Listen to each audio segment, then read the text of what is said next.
So today at City Council, we did approve our funding for our Year 5 traffic signal timing improvements. It's part of our master plan to continue every year retiming traffic signals in the city of Tyler to keep people moving.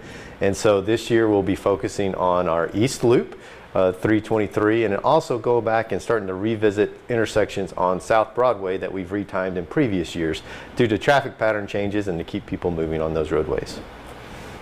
And how do you think this will improve kind of the traffic ways for people to, maneuver around, and why did you do that now? Sure. So, traffic patterns change. We get new developments, new growth, and something that we want to continue to reevaluate to see where we can make improvements. And so that's something, again, annually we want to do. We've slowly been working through the whole city. So after this year, we'll retime close to about 65% or so of our traffic signals. And now, again, there's been a few years, almost 5 years, since we retimed some of the ones on South Broadway. So it's an opportunity with growth and things that have happened to go back and take a holistic look at that corridor and see where we can make additional improvements. And after this, when do you guys start implementing that? Sure. So there's definitely a schedule to this project. So we'll look to collect traffic counts here in the next month or so, and then over the summer develop the new timing plans, and then look to the fall to implement the timing plans. And what all goes in that process? How do you guys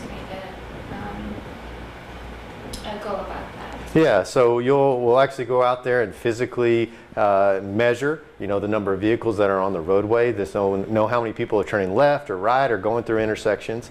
We also observe where there's issues today. Where do you see maybe vehicles stacking back up and queuing and blocking off turn lanes, and try to understand how it operates. Then you model that to get as close to know how it's working. Then we develop the new timing plans to see how can we address those issues that you see in the field and at the volumes. And then we implement those in the field, and then we tweak those as needed to, again, where we see opportunities for improvement. And then after this, what are your goals for the future in regards to traffic lights in the city of Tyler? Sure. So we continue to upgrade equipment so that we can keep things moving.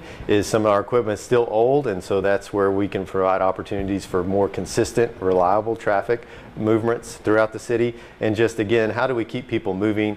We do understand that there's going to be constraints at times when you're driving at 5 o'clock on a weekday, or maybe you're on South Broadway on a Saturday. The system can only handle so much. So how can we best accommodate that? But we also look at other opportunities, whether that be new roadways and new opportunities to provide connectivity and give people more options to move around the city.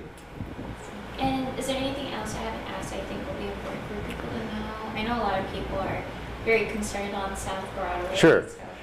Yeah, so a lot of focus on South Broadway, but there's lots of other roadways. We did kind of report out this morning on what we did in Year 4, which were the improvements along the Gentry corridor, Glenwood, and Palace to move people more efficiently through those intersections. We actually saw a 42% reduction in delay, and decreased stops and faster increased speeds on those corridors. So I think that's an example of where we've made improvements without the city of Tyler, and we continue to look for opportunities.